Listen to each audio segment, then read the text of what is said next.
the lender, she will show me your flyers, Sheila. I'll have these out. So if you can get to me like by Thursday morning and you have your house that you're gonna do, I just need your contact info and your profile picture and the MLS number, and we can take these flyers out for you. And that way you can go door knocking with them if you want to go with some neighborhood that you're having an open house. You put up at the top house and what time it is, and should be I've been open house as well. And Molly, this isn't working now.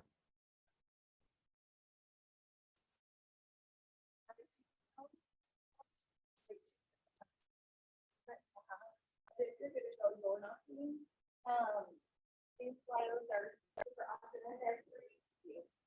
And which when you're in the age of 3 is nice. It's still a nice word at 5 years. These are the MLS sheets she was talking about. Notice it has my name on the top of this. So a lot of times, and even right now, because I don't have an active listing, I may go hold an open house for another agent. You still get to, if you make these, you print them, it's your name on the top. Nobody coming into that house remembers whose name's on the sign. Click it. Oh, got it. Good job. So this is a great way. I would hand out both of those if I was door knocking, so they have the information on the house and everybody likes nice pictures. Also, the other advantage with having a lender there is a lot of people are not pre-qualified. And if they're going to write an offer, they're going to call you later on that afternoon even and ask you to write an offer for them. They need to be working with a lender at least a couple hours before that. Make sure whoever you, even if you don't have a lender in the open house with you, talk to somebody before the open house, make sure they're going to be available by phone. We have actually had people who camped out in our open house talking to a lender because they didn't want to leave until they had an offer written. So you just don't know how the day is going to go. So that's got to be on one of your top things if you have a lender to talk to. Sometimes their lender's not available and they don't want to write an offer right away. They have to be pre-qualified. Nobody wants to present an offer that they don't know the person can perform. So anything I missed? Sounds good. Okay. All right. Ellen, why do we read this? Will you please, this slide? And I'm sorry, maybe we can turn some lights off or something. Nothing else about business. Why do you think we start the class with this quote? This specific class? Yeah. Because Or- that's the goal. Okay. According to Keller Williams' own statistics nationwide, what is the #1 way to generate leads? SOI. That's right. What's #2? Open houses. You've read it. Don't you? Yeah, open houses. So obviously, if you want to play the odds, if you want to generate leads, and you don't have, you obviously are always working your SOI, but open houses are going to give you the leads that you're looking to generate. Now, as we talk about it today, this isn't, Tinkerbell sprinkling fairy dust, and all of a sudden the leads fall into your lap. We'll talk about some of the do's and don'ts and what really happens as you're holding open houses. But Colleen and I, based on our own experience, are absolute believers in open houses because of what it's done for our business. And so I hope that you'll catch that enthusiasm from us today, because we are believers in open houses. Absolutely 100%. What's the goal of an open house? What's the goal? Why would you hold an open house? Mhm. To sell the house, right? The purpose of the purpose that whoever the listing agent is, whether it's you or whether you're holding an open house for a listing agent, the purpose is to sell the house. And so that's something that you need to keep in mind, that you are there representing the house. And if you have that attitude, then people will be much more comfortable talking to you where you can gather leads from unrepresented buyers. So the mental state, and we've come to this over time to realize that really our whole goal there is to sell this house, and the leads come because you're more comfortable talking. The people don't get the sense that you're just there to give me your name and you're unrepresented. I'm going to follow up. We're going to, they understand that you're representing the home, and that's what they're there for. They want to see the home. So number one is you're selling the house, and number two is you're generating leads. Well, and another really important thing that I found, and I catch myself on this a lot, is when you're talking to somebody, you don't want to be trying to talk about selling them a different house because you're here to sell this house. Yeah. So until they've established this house doesn't work for them, there shouldn't ever be another conversation about another house. Yeah. You don't know who that person is that walked in the door. It could be a family member to the to the seller. It could be their neighbor who adores them. And so it's so important that they're represented well. The rest of it all just comes to you. Honestly, I'm telling you the truth as I sit here. I can't tell you how many people have just walked up to me and asked me how they write an offer on this house. Or once I really changed that mindset a couple of years ago, we're getting listing appointments from our open houses because the neighbors came in and liked the way that we represented the seller on that house. So I think that if you do that first, the rest of it definitely will come into line much better for you. And you need to be aware that in many homes today, there are cameras as well. And, the seller may be sitting right by that camera. We have good examples of that, listening to what you're saying. And if the seller of that home feels like you're more interested in getting a new client than helping sell that home, then that's really not going to work out very well. You won't be invited back if it's not your listing. So again, that's the mental approach that we recommend that you take. If you don't have a listing, how do you find an open house to hold? Does everybody know? That's some of the ways.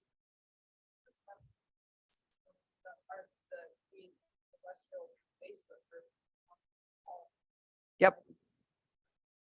See, probably 4 or 5 a week. Now, does everybody know about the Facebook group, how to find that? Okay, because that's really important. I would check that twice a day if I was interested in opening house. And if I didn't have something to do right now, I did hold an open house Friday and Saturday. You hold them both days. If you want to pick up clients and get leads, that's the way to do it. My first year in real estate, I sold 13 homes. 8 of them were from open houses. So.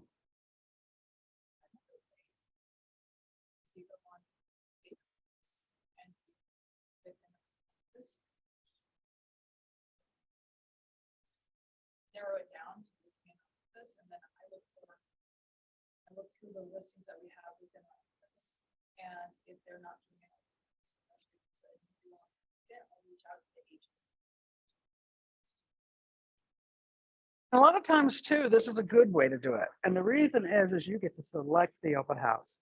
You get to select the price point, and you can play with that because there's different price points that can be very successful. Look at the pictures, see if it's going to be a high demand.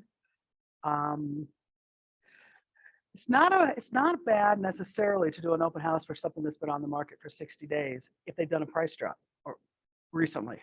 It'll get a whole, especially if you put out signs, you'll get a whole new amount of foot traffic through that house. Another way you can do is set a listing alert on KW Westfield for all new listings or price reductions. And it will send you, as soon as it comes on the market, look and see if they have. Usually people, when they put up their listing, will put up the open house at the same time. If they don't have an open house scheduled, call them up and ask them. Maybe they just don't want to hold an open house. There are lots of agents that don't think open houses are worthwhile. And for them, it probably isn't. But for people like me, man, I would love to hold their first open house.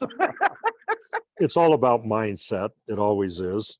We're talking about some limiting beliefs here.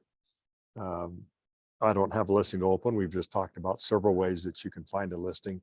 You could have one this weekend. I don't have signs yet. How many of you don't have open house signs? Okay. I neglected to throw them in the car this morning. You know what they look like. And we are balloon people. I didn't believe that at first. Colleen says, you got to put balloons on the signs.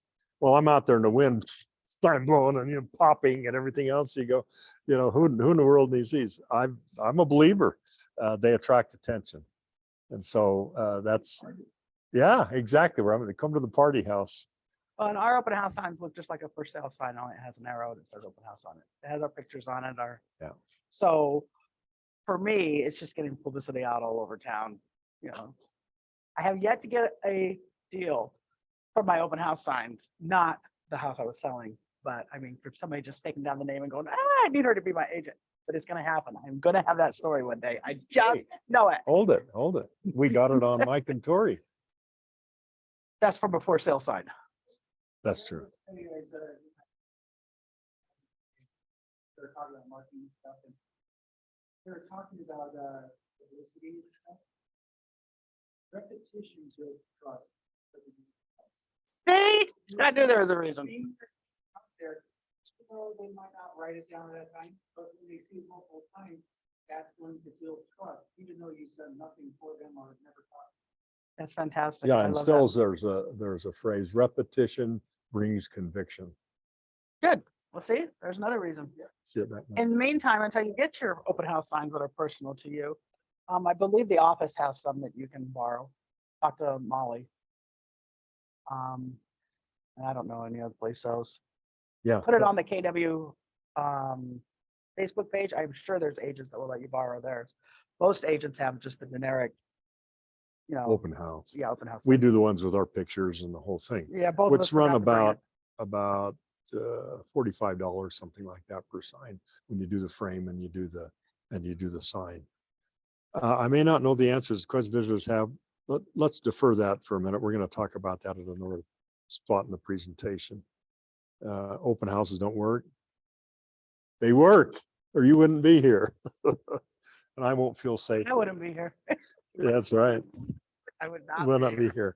And then don't feel safe. This is especially for you women. Colleen, address that, will you? I've done majority of my open houses by myself. I haven't had a problem. There was one time there wasn't anybody else in the house with me. A gentleman came in and I started to walk down to the basement with him and something inside of me told me not to do it. So I just told him when he was down in the basement, I'd answer any questions he needed upstairs, and went right back up the stairs. So who knows? But that's a great thing. I usually stay in the front room. I watch for people to walk up so I can greet them when they come in the door. I think the most important thing, honestly, I've been to a lot of other people's open houses, and I advise you, if you're not experienced with open houses, go to other people's open houses. Spend a Saturday and drive around and go see them. See the ones that make you feel good, that you would connect with. A lot of times you'll walk in and the agents are looking at their laptop, they're reading their phone. They've lost a big opportunity. You have two times to connect with somebody and make them your client. That's when you greet them at the door to connect. And then as they're leaving, talk to them about feedback for the house. The questions will come up if they're looking, or they tell you that this house doesn't fit their need, but they're out looking today.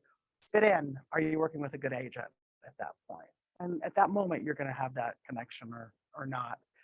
And when they've signed in, I have sign-in sheets for everybody. I have a link if you haven't been given this yet.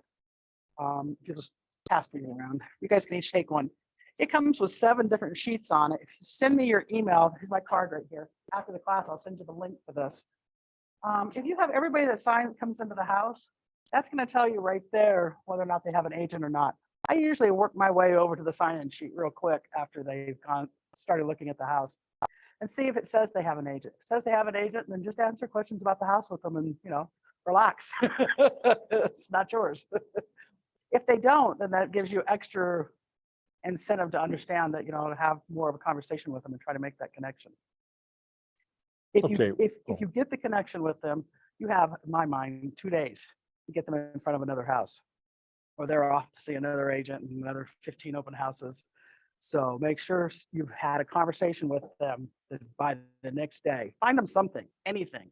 See if they're interested in seeing it. Follow up with them again in a few days. Keep sending them stuff. Try to get in front of them. If you get in front of them, they're yours. So that's why you want to get out and show them something quickly. Good. I think we've covered some of this already, but who does the open house benefit? How does an open house benefit a seller?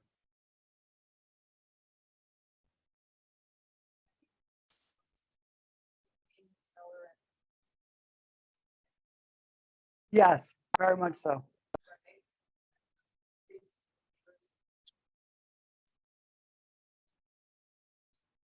Mhm.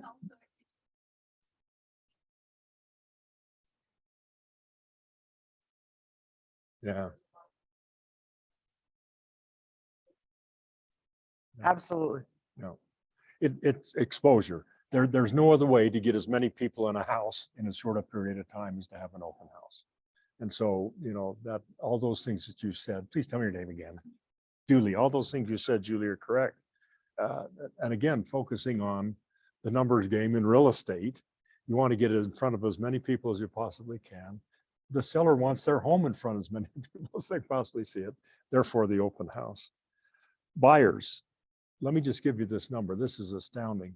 51% of all buyers go to open houses.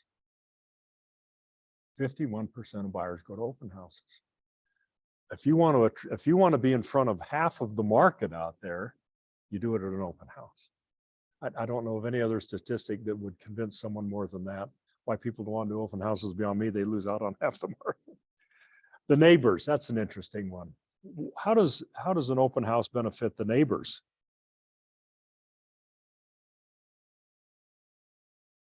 Why do the neighbors come to an open house?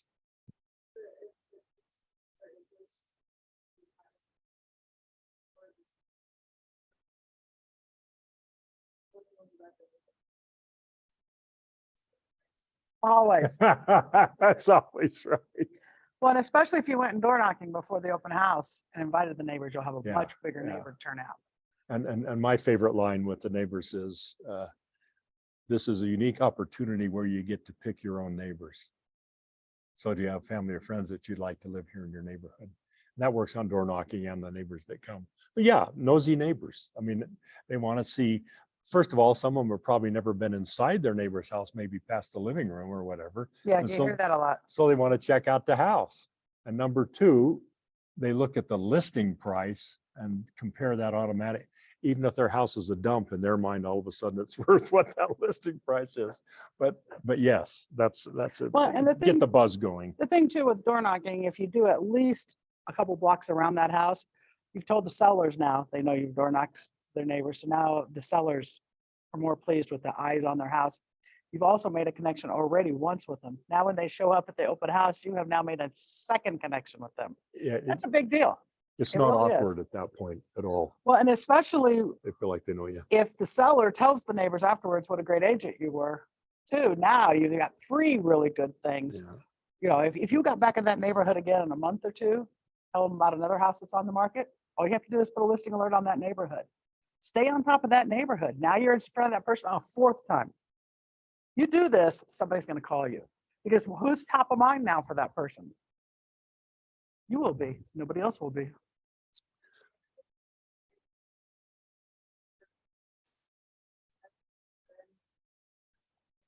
Another big exactly plus. right. Yes. I have that underlined right here. Answer questions, learn about the neighborhood. Yep. Yep. Yeah, exactly. Extremely important. Door knock the neighborhood and ask them what they like about the neighborhood. Every little tidbit of information you're going to have in your head is conversation starters with these people who, you know, are being barraged with people who want them to be their clients. And, you know, they just really want to look at the house and know about the neighborhood. So if that's the kind of information you're giving them, you go far. They'll be interested in talking to you. And it'll generate more conversation. Okay. We've talked about some of the benefits. Let's talk about the cost versus time benefit. One of the main benefits is open houses. It does not cost a lot to market. In other words, you've got your flyers, you're knocking into doors around the neighborhood, you have your signs out, etc. One of your biggest expenses will probably be a candy dish, you know, that you put by the sign-in sheet. Well, and if you So- invite that lender to come, you get the lender to bring you candy. Exactly. The point I'm making is that as far as marketing goes on a cost benefit basis, an open house is not very expensive. But on a time basis, the amount of time, the success of the open house is directly related to the amount of time that you put into it. You will spend more time preparing for the open house than the actual open house. Does that make sense to everybody?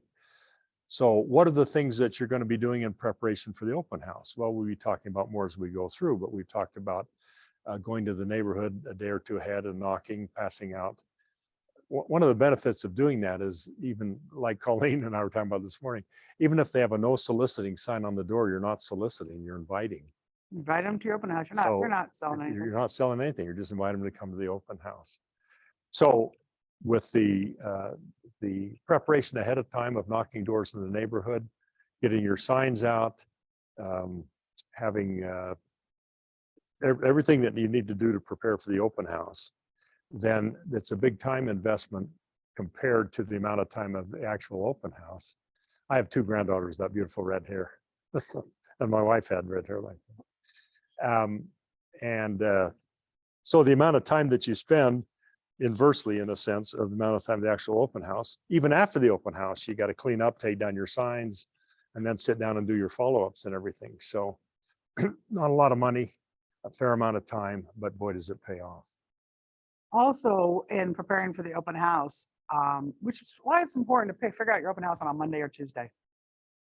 Because by Wednesday, you need to be having your flyers printed and drive the neighborhood, figure out where signs are going to go. Thursday, door knocking. Friday, I open house Friday and Saturday. So I have to know for sure by Tuesday. Get everything done. Facebook. Don't forget to put the open house on your Facebook. Here's another phenomenal way to look like you have a listing. You don't have to tell who the agent is on that listing. It belongs to Keller Williams Westfield. You have permission from the agent to advertise it and hold the open house. This is you. You advertise it. You always put KW Westfield. If you advertise, there's a lot of groups to put it in. There's a group in Facebook called Open Houses. Go into that one. If it's in Provo, I would go into the Provo garage sale groups. I mean, I would figure out, you have to start joining these now so you're in the groups. Any kind of those garage sale groups, for sale, items for sale, get into those groups. I get a lot of, The Lehigh yard sale group is a really good one. anything you can think of where you can pop that into. I sold a house to a lady with one of those kind of, it wasn't even my listing. It was somebody I had done an open house for. And it was long after I'd forgotten to go take that one down. And she sent me a message on Facebook and says, "This still available?" And I said, "No, it's not. But there's some other houses similar to it available. Would you like me to send you those?" She said, "Sure." And we were off and running. So don't forget to go into post it on your Facebook page. Most important, it tells all your friends you're a realtor. Yep. And number two, Keep them top of make sure mind. you go into some of the groups, because you'll get the Facebook leads. I tend to chase down. I mean, it takes up a good amount of time, hours probably. And a lot of them don't pan out to anything. But I mean, good grief, if you get one of them, how much, if you accumulated all those hours together and did the math, it's quite a lot of money you made an hour, get that one successful one. So look at it as a long game. So what leads are you looking for in the open house? Who are you looking for? Who are you looking for to come through that door? The unrepresented buyer. We all understand the ethics of that. If you ask someone if they're represented and they say yes, then you're done. If they ever come back to you someday on their own and they're no longer represented, that's fine. But you do not interfere with another agent's business. You wouldn't want them to do that to you. And so if they're unrepresented, then that is exactly the purpose of all of this that you're doing to get the open house. They do, just to keep you off their back. But not yours. again, Just looking for yours. if the trust is built, if the confidence if they're confident in your competence, then it's going to come out that they're not represented. If you look like somebody. Yeah. Yeah.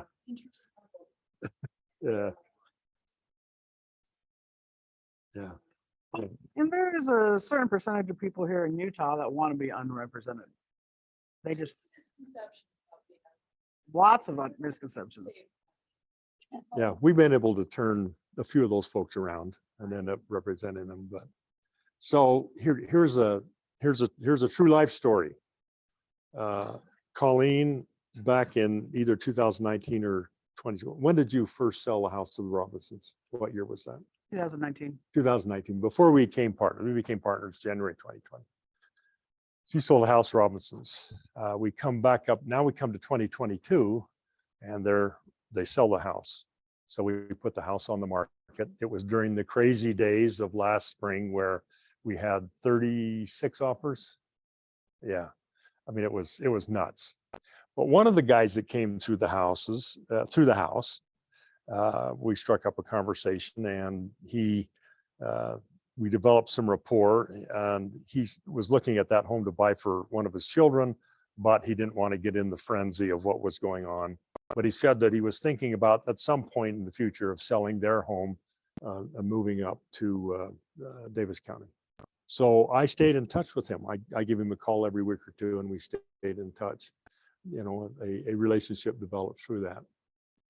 Basically, then he called and asked if we would sell his home, which we did, a $1.2 million home here in Orem.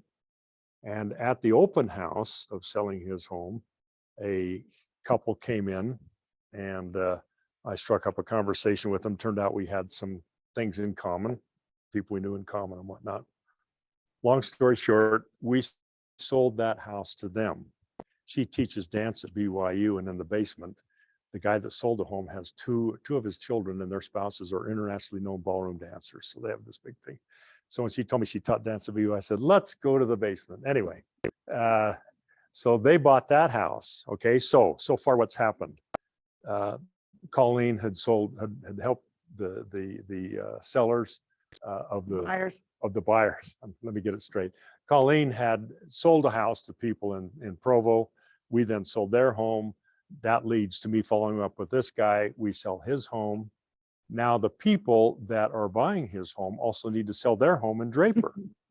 Okay, so we sell both of those homes. We represent, well, we do some limited agency. And so anyway, we sold, so now there's two more homes. Then we get a call close to the end of the year where the mother of the woman, the dance teacher, she needs to sell her home. So we end up selling on the 29th of December. We closed her house in Mill Creek and sold her a home in South Jordan and Harriman. Okay, all up an open house. All up an open house. Well, it would really be interesting one day if we sat down and figure out how many clients we got from all those open houses in the meantime too, out of that. Yeah. But honestly, in telling you the great stories, I want to make sure that I drive this point home, because nobody drove it home to me when I was a new agent. There was an expectation that I should be getting leads from every open house. And I felt very disappointed and wiped out on a lot of occasions, because I had, at that time, I put out 20 signs. Take me 2 hours by myself. And I have to go pick them all up, and I didn't get a single thing out of that. Not even sometimes conversations. Sometimes nobody even came through. And so I want to tell you that the expectation I have when I have an open house is I may have to have 5, 6, 7 open houses before I get that lead. And that lead may not even work out for another 6 months to a year, but it does work out. It worked out 13 closings my first year. And now we're doing really well. Still mostly from open houses. Open houses and now referrals. Once you get about 3 years is really where it starts to hit. Where if you're doing 13 deals a year, that number and more. We doubled in last year what we did the year before. Yes. Yeah. What'd you say when you followed up? When I called him, well, first of all, I called. He was thinking about making an offer on the house. And so I kept him up to date over the next day, 2 days, I guess it went. Over the next 2 days, I kept him up to date on what was going on. And when the price reached a level that he was no longer comfortable with, then that's when we started to have conversations about, what he was going to do in the future. And so when I would call him, I'd just say, hey, Blair, it's Greg. Love to swing by and see the house that you're thinking about selling. I know that you're not ready yet, but I'd like to kind of get an idea as to what it looks like. Sure, come on over, we'll take a look at it. Other conversations were just giving him updates on the market, updates on interest rates. Just, I always had something in mind to talk to him about, but it was very comfortable. I mean, he was interested in what I had to say, and he knew that. So when it came time to list his house, then he did a beauty contest, and Colleen and I went over and presented our approach, talked about open houses and everything we would do, and he selected us over an agent that he'd already dealt with before on other houses. So that felt good. I think the agent was from Equity, actually, that he dealt with before. Another thing you can do that keeps you in contact with them, if somebody's interested in selling their house, one of the greatest things you can do is set up a listing alert of houses similar to theirs. And every time one sells or comes on the market, send them the information. It's a great way to also keep them realistic on their selling price. One of my favorite things to do, instead of focusing on the CMA when I sell a house, this is a little bit off topic, but is I like to show them the competition.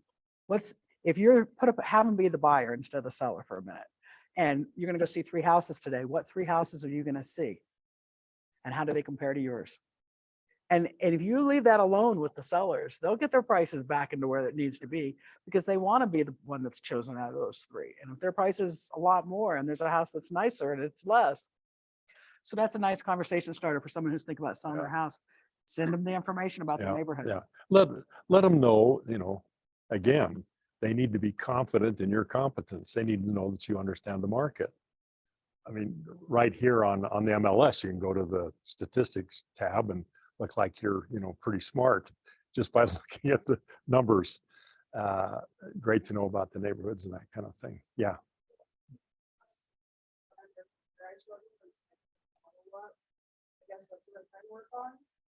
I have a thing like not wanting to see super annoying and like don't want to butcher the relationship before ever, but that's all just in my head. But what would you suggest? So I have someone that needs to sell their house, they said in a year, and then they need to turn around and buy.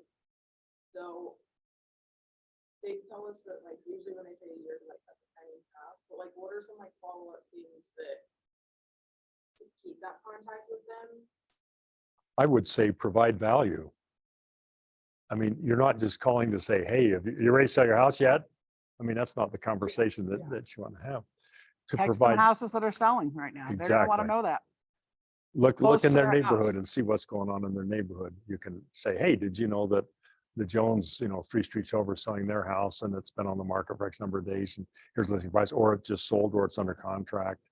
I mean, just think of what you can tell them that provides value to their real estate knowledge. And that's really what I would I recommend. send houses. Now, when I set up listing alerts, I don't send them to the client to get them. I send them to me. I screen them and I only send them the very best of it. And I sent good houses to one client, Calabuso, for over a year. And most of the times he never even responded to my text. And I would just say, just on the market, another nice one. Once in a while, he'd say a comment, but it was once in a while. 1 year later, when he was ready to buy, he contacted me and we started looking at houses. His first house he bought from me was for $1.6 million. Yeah. And I met him just from, I used to do loan signings. I just happened to be at his house signing some documents for him. And he mentioned to me that he wanted to start looking to buy a house. Yeah. And a year later, it took him until he was ready. But because I stuck with him and he was in sales and I kept sending those texts without getting feedback, he said that's why he stuck with me, to be his realtor. Yeah. So you never know. You just keep doing it. Plug along. And it doesn't always work, but I made a sales listing presentation to a seller in Alpine, and he happens to own a mortgage company, and it still may work out. They just backed off for some reasons, but I'm still staying in touch. But he told me, because when I went to the house, I took what Colleen and I always take, which is, here's what's going on in your neighborhood. Here's comparable homes, MLS. Here's what we will do for you as far as open houses, advertising, everything else. And he said, the last time we had a conversation before Christmas, he said, when we are ready to sell, he said, I'm going to call you because of all the agents that I spoke with, you're the one that was the most prepared when you came to my house. So tell me your name again. I'm sorry. I know we've met. Haley. And it doesn't always work out. I have a client that we sold their townhome and helped them find a new home in Saratoga Springs. Her sister, very wealthy, lives in Las Vegas. And she wanted to be in Pepperwood, if you're familiar with that community at all. And she literally sent me a list of a couple of dozen things that the house had to have. I want to be here and this is what it has to have. And, you know, and she's still on our magazine list and everything, and who knows, but bottom line is that I went through lots of conversations with her, sent her lots of listings, everything that came up in Pepperwood, I sent to her no matter what the price. And we went through lots of things, but at the end of the day, I found the home that checked off every single box. And she still didn't buy. So, you know, it happens, but I stay in touch. I mean, who knows? The idea is that they wanted to have a second home in Utah for skiing, which is why they wanted to be in that area, second home for skiing. And then her husband ended up taking a huge contract in New Mexico. And so, you know, that kind of went on the back burner. Hey, Shoni. He poked his head in. So, you know, but is it worth a follow-up? Of course it is. But again, just make sure your conversations add value. I mean, be friendly, but hey, I'm calling to tell you that, you know. Okay, any other thoughts? Okay, everybody has this app on their phone. You Open it open up. that app and you do, That's your Utah real estate app. if you open that app and do nearby for sale. If Okay. I didn't have time to go door knocking and get to know the neighborhood very well, Just hit that button. because, you know, I was busy or whatever, I took a last minute open house. At the very least, get to the open house, you now you go. put out your signs, be there at Goes least right half an there hour for sale in the early. neighborhood right around you. Do your nearby for sale, and at the very least, find out what else is for sale That's right. nearby. 'cause Pull in the somebody's driveway going to and hit the reference button. and look at them. So when somebody mentions there's a house down the street, are you familiar with it? Oh yeah, I looked at it and it looks really nice. Or yeah, you And know, in fact, here I can show you the pictures. it didn't look very nice and its kitchen wasn't updated. At the very least, spend 15 minutes. Filter it too and put under contract, because something that they might be talking about under contract. You don't have to remember all this stuff, but if you do this, it'll give you talking points, and it also helps you figure out what kind of houses are nearby. You know, if they're a lot more expensive, a couple streets over. This is just a good cheat sheet. I do this before I get to almost any house. If I'm showing houses, I do this. I may have missed something. If I'm gonna take a listing and I have time, I'll get over there and do this near it. Something may not have shown up. There might be something going on I wasn't aware of. This is such a handy tool, nearby for sale. We use it on every time, every house. And you know, the home that we sold in Cottonwood Heights, not Cottonwood, was Mill Creek East. It was so interesting that that very cul-de-sac was the most desirable area in the whole. Yeah, we kind of didn't know that. We didn't know it. We found out. Yeah, our house sold for $180,000 over asking. Or price. asking in this market. So Yeah, it was interesting. people who live there knew. we As they found came from out. the open house, kept going, why'd you price this out so low? All right, my gosh, sorry, almost 10:30. Okay, up to this point, any ahas, anything that has hit you that maybe you hadn't thought about before, or that will give you help in an open house?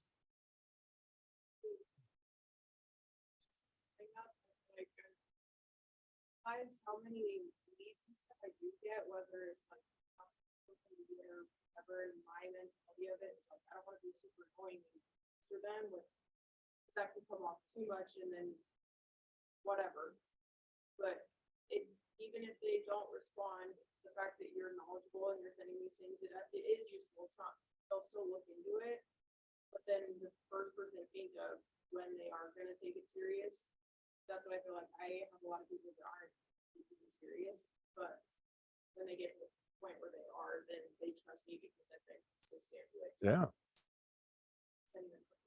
Well, it doesn't even mean they're not taking you seriously. They're just not, they're busy. At this moment, I mean, if you send me a text and it gets past my first screen, odds are it's gone. I mean, that's just the truth of the matter. Unless I put it someplace, made myself a note, put it on my calendar, it's gone in my mind. You know, my family gets on me all the time. I sent you a text, I'm like, oh geez, yes, I remember that time.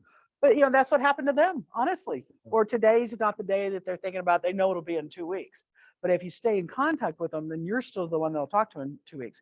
If you haven't, they've gone to more open houses. They've met other Yeah. charming realtors because there's a lot of us. Look at it this way. At some point in time, they're either going to list their house or going to buy a house. They're going to use an agent. So if you fail in your follow-up or you're reluctant to do it or whatever, somebody else is going to get that listing or somebody else is going to sell that house. So why not you? I mean, that's one way to look at it. But thanks for being vulnerable and bringing that up. We all, at some point or another, don't want to be a pest to people. We don't want them to think that we're overbearing or that, we're just trying to bug the heck out of them. That's not the case. But on the other hand,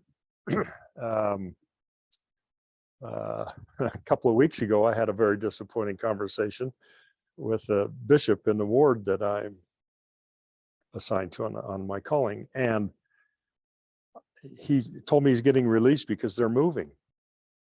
And I said, well, gosh, love to help you sell your house. You sell houses?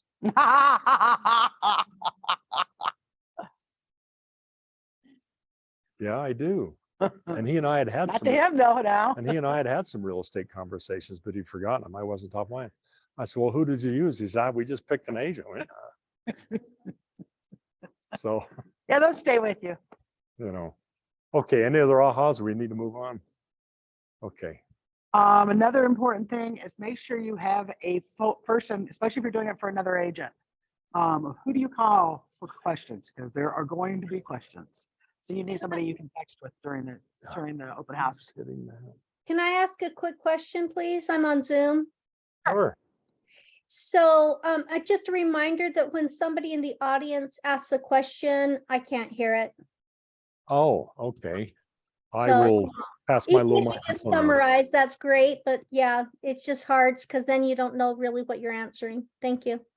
Sure. Thank you for mentioning that. We didn't even know you were there. We're glad you are. What is your name? I'm Renelle. Linnell? Renelle with an R. Linnell. Okay. Okay. Make sure you have somebody you can text with. If the agent's not going to be around, find out if it's okay with her if you can text directly with her client. There will be questions.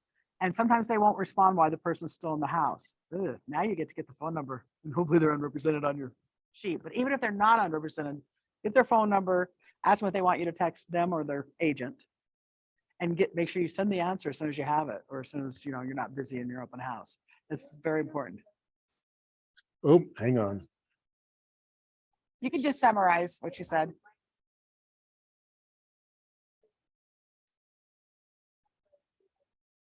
That's not a microphone. Behind you. Oh. The question she's asking was, sorry, I lost it.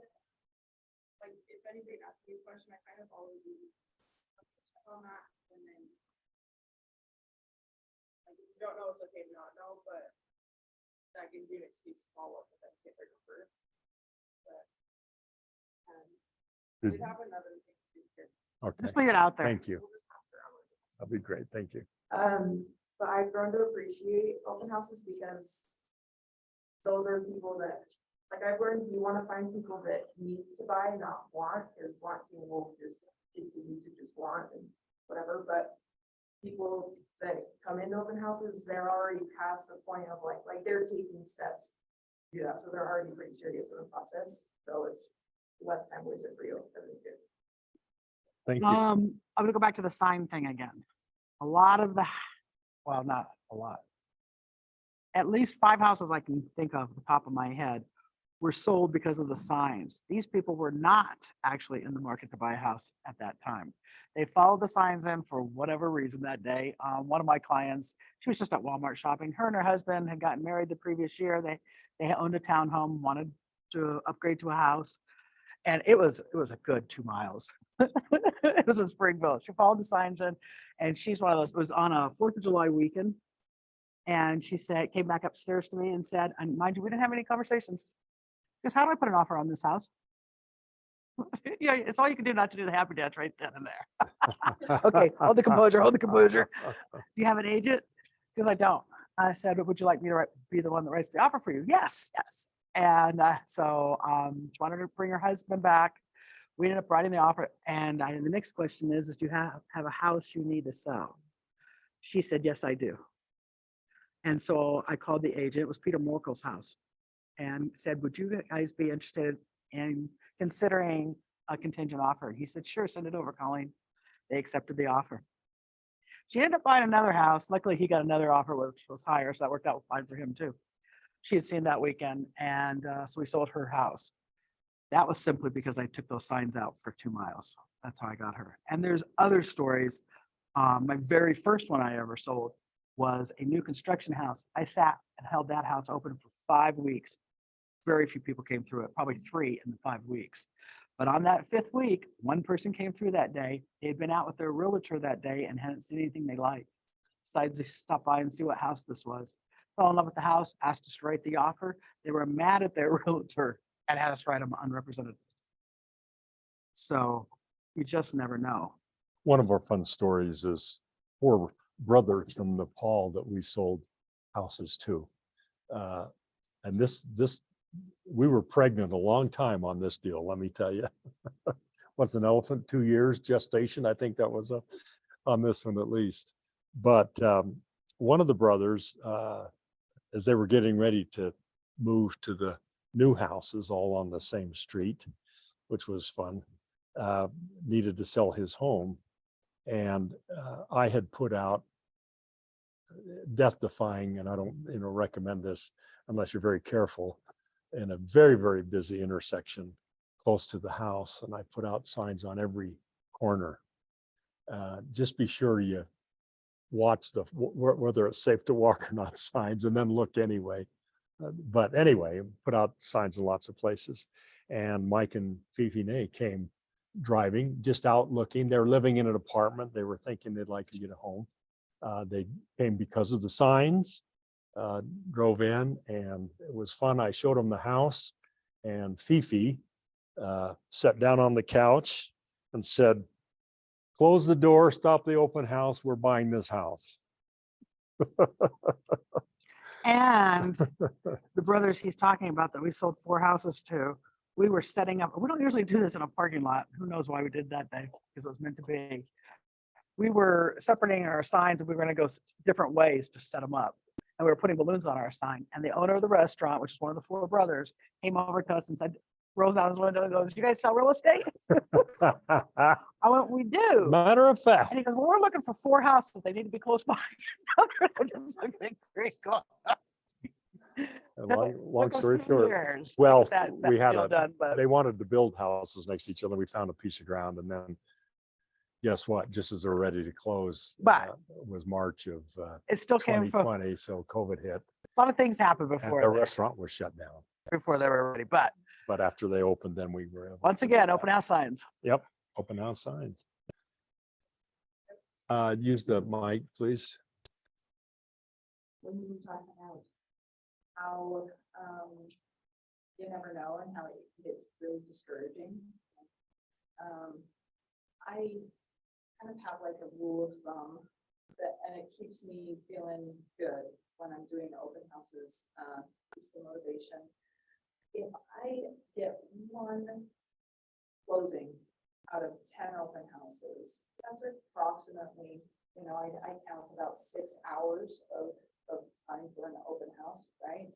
That's $200 an hour per pay. You know what I'm saying? So that's one thing that keeps me, even if it runs dry for a long time, I can keep motivation and spirits up because I do feel like I'm working towards something that will eventually pan out, even if today's not the day. Thanks, Judy. Mindset is everything. Yeah. If you don't go into the open house believing and being happy that it's going to happen. I mean, even if it's not this open house, you're just that one more closer to it, the one that's going to happen. People will feed off of that. They'll read the energy. You keep your energy, your enthusiasm up, they'll get it. Again, 51% of the people who buy houses go to open houses.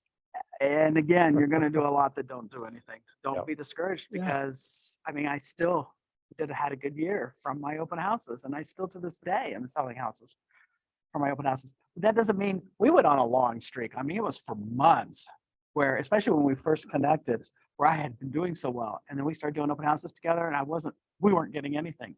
And we put out all the signs, and he wasn't a big proponent of the signs or the balloons at first. And he's like, I don't know why we need to do all these signs.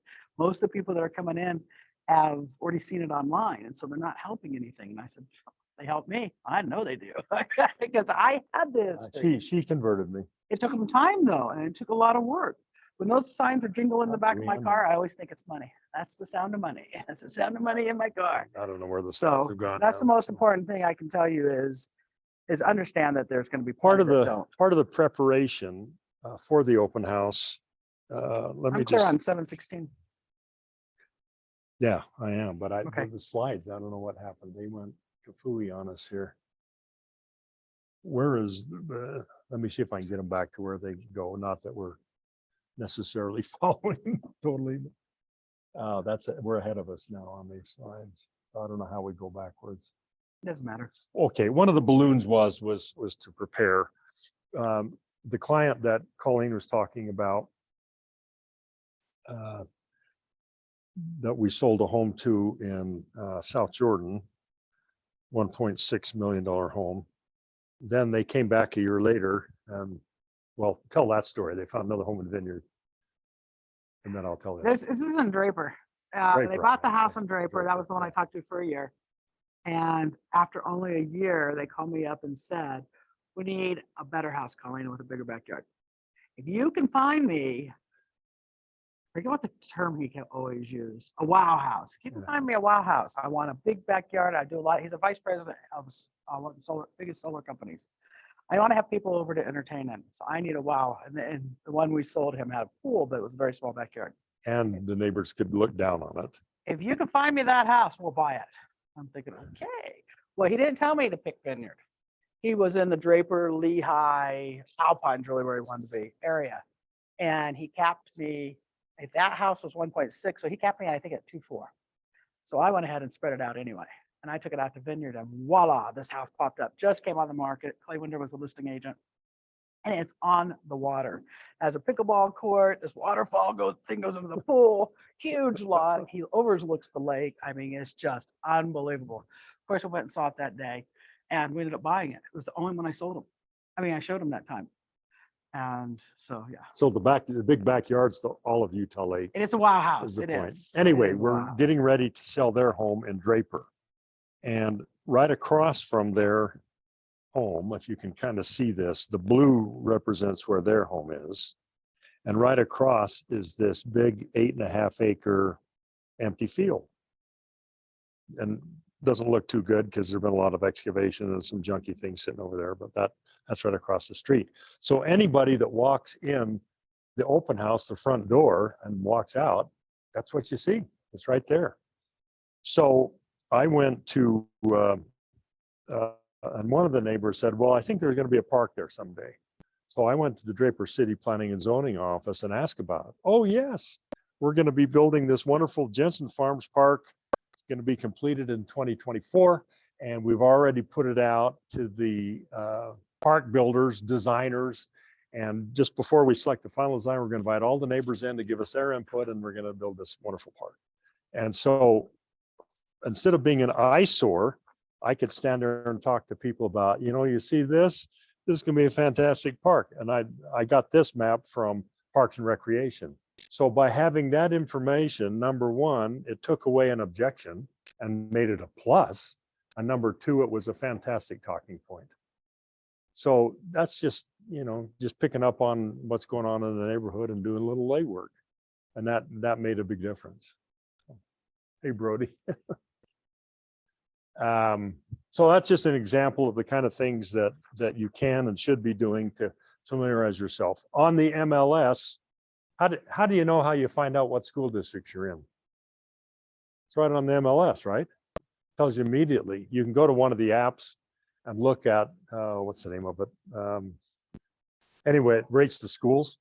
And if the schools rate really high, then that's a great talking point. If the schools don't rate so high, then I wouldn't bring it up. But nevertheless, that's another talking point. Are you familiar with the Granite School District? And this particular high school is rated, or Draper Corner Canyon, this is rated #1 in the state on the basis of academics and athletics, those kind of things.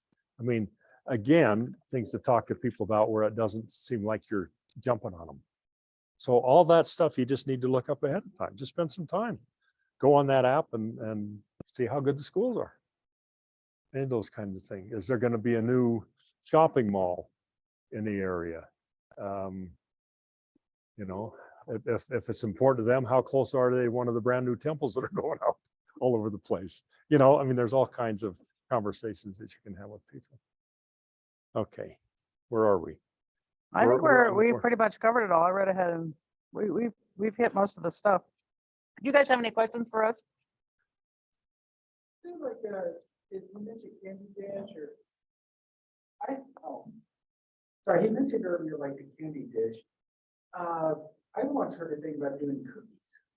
You know, I did cookies for a long time. The thing I found with cookies is, especially with kids are with them, Make a mess. they hold the cookie and walk around the house, and then you're vacuuming and you're cleaning cookie out of the carpet.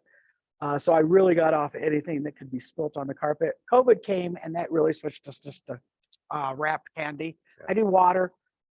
We've We- really gotten into our higher end houses doing We bought a fancy cooler that sodas. looks like an old, on its feet, an old Coke cooler. And Colleen finds these fantastic root beers. Yeah, you know, You know. and that's because it's a higher end house, and that was a great thing before they were leaving to send them out to the cooler. And everybody likes those weird sodas that you don't find very often. It was just, and I think we got listing appointments from that because that was the house that we got like 3 listing appointments from. Yep. But mostly I just get the candy from Costco, the Godiva. Did I say that right? Godiva, yeah. Or the other nice brand of chocolate and have that be it. Ghirardelli. Yeah. I used to do donuts. You know, I did all kinds of little things. You know, whatever you feel is good. Just watch it with the food that they carry around. That you make sure you clean it up for the sellers, especially if it's not your listing. I'd be extremely careful about it. Just because. you know, I don't Renell, wanna I'm burn that sorry, bridge. the screen is, are you still there? Yeah, I'm here. Okay, the screen where we had the slides, it somehow disappeared, but That's okay. we haven't used them that much anyway. Still really Yeah. good information, so. Do you have any questions you want to ask? I don't. I'm liking the feedback though on the open houses. I mean, where I live down in San Pete, and I've talked to realtors and they don't even like to do open houses, but well, I know people back in Pennsylvania and they have very, very successful ones, you know, 40 to 100 people there. So I think a lot of it just has to do with the prep work you do from what I'm getting, you know, in the follow-up. So. Yeah. Showing up. I'm telling you, showing up with a good attitude makes all the difference. You only need one. That's the thing. Yeah. Who cares if there's The 3 10 or P's 20 that they people. talk about are prepare, prospect, and pursue. I don't like to pursue. I call that follow up, but they, you know, they wanted to have some alliteration there. So prepare. We've talked about all the things you can do to prepare for a successful open house. Remember the mindset that you're representing the house. Okay. That really is important. well, and you may sell the house. That's Yeah. the only neat thing. Exactly. Yeah. I mean, You put out all your signs or they come maybe in and they the don't one have that an sells agent. it. The prospect idea, that really is part of the preparation, going around the neighborhood, knocking on the doors. Colleen has a great line. What do you like about this neighborhood? Asking the neighbors, you know. That gives you more things to talk about at the open house. Right, yep. One of the neighbors said, Yeah. I was talking to one of the neighbors Yeah. in the neighborhood.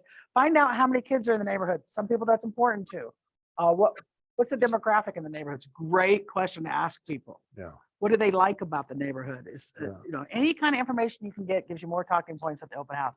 Also gives you a connection with the person you're talking to. And then on the pursuit thing or the follow-up, as Colleen pointed out, if you have someone who has given you their personal information and you know that they're interested right now, get right in front of them. Go to the MLS, find a listing that you think might work, send it to them, get the conversation going. Or even better, say, well, when would you like to go look at houses? And I'd be glad to pick out, you know, 2 or 3 houses that fit your requirements. We'll go look at them. So, Well, you know, anything I sent them, I would say, would you like me to show this to you? yeah, yeah, the next day you could be out. Yeah, absolutely. Would you like to see this one? Yeah, even. Because even- here's the thing, even and that I evening. explain this to people a lot. You can't tell from pictures.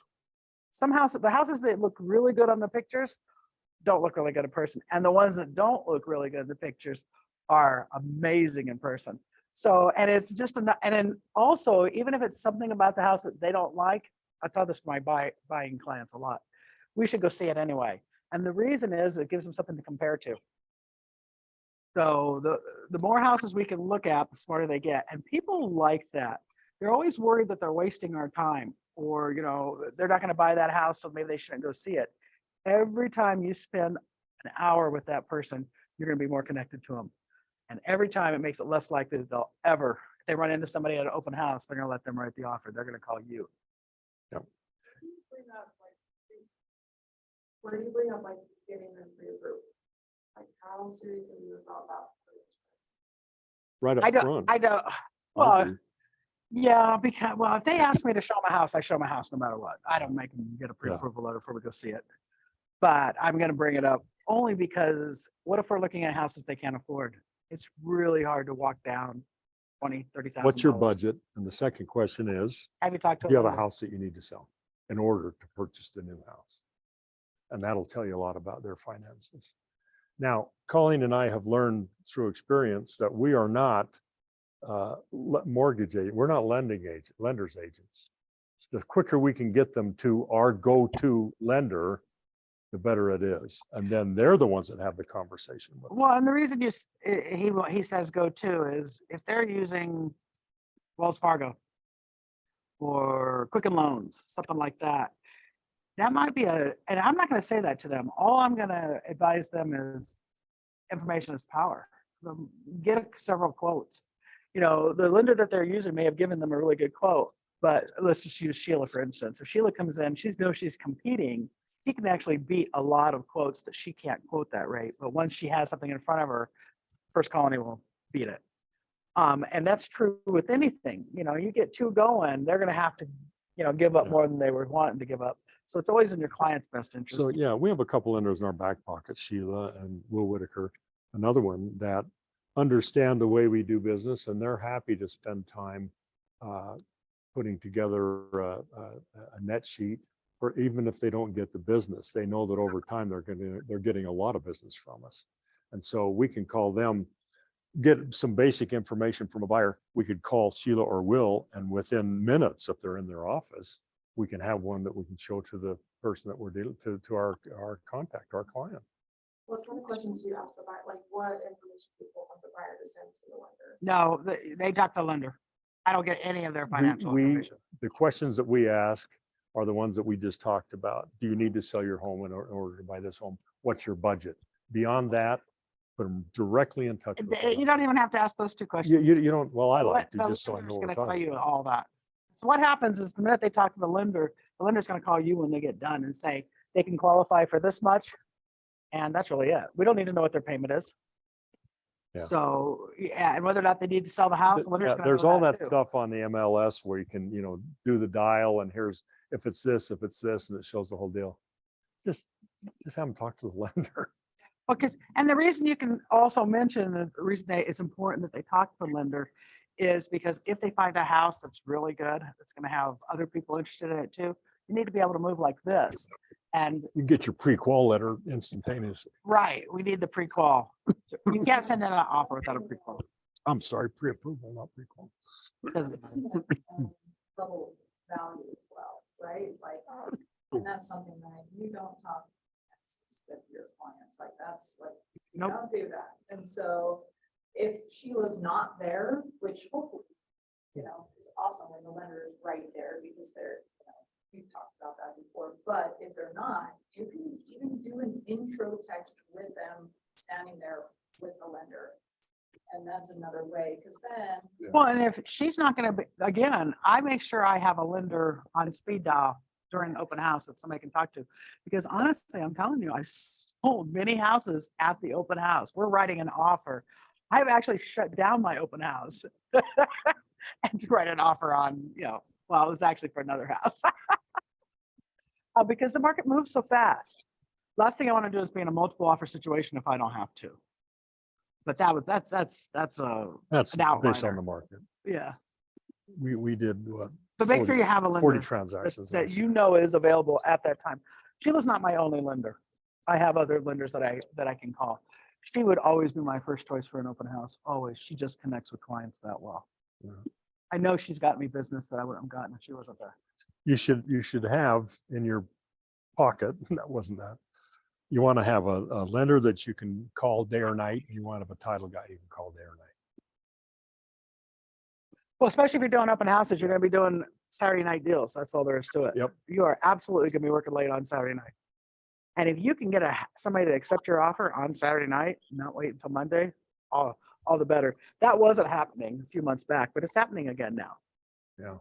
So, you know, Okay. Any more ahas? questions? Thoughts? Yeah. Is there a time of day? No, it doesn't matter. I'm the one on our team that does the most door knocking.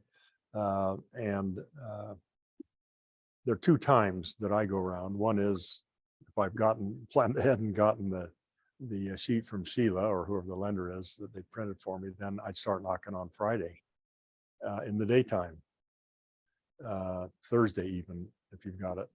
The other Evenings, time, after people the home other from work. time that I like to go door knocking is if the open house isn't very busy and Colleen can stay and run the open house, then I'll go around the neighborhood and pass out a much nicer, we didn't bring any down with us, did we?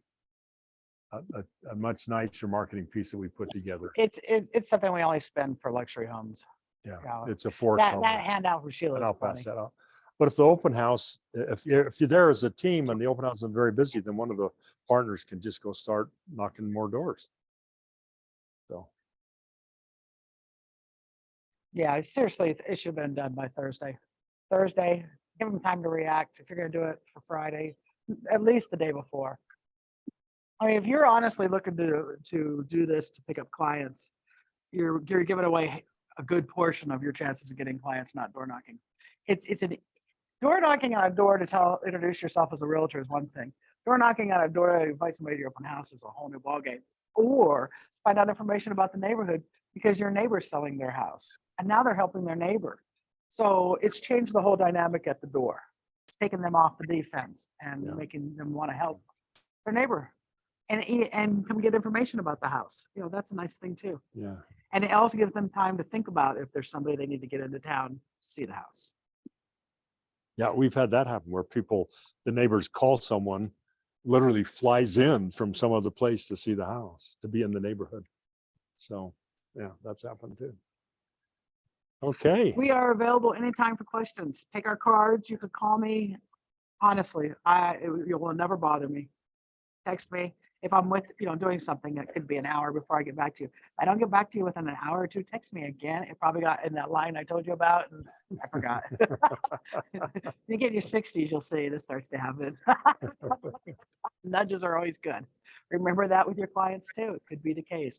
Don't assume that they're just not interested in working with you or don't like you because they're not responding. Think of my Calabuso a year later. And I'll bet you inside that year, he only responded to maybe 3 of my texts. But I mean, what does it hurt? I had him on a listing alert. I'd wait till it was a really good one and I would just shoot it off. I'd say at least once a week he had a text from me. And I didn't ask for any response. I just said, new in your neighborhood. I have a couple ladies I'm still texting with like that. They're going to list or buy from somebody. Why not you? Well, it's going to be you if you've been texting them once a week for a year. I don't try to make conversation. So hang in there. It'll work. Okay. All righty. Who's Well, doing an thank open house you. this weekend? Good. All right. Yeah, it's the way to make money, in my opinion.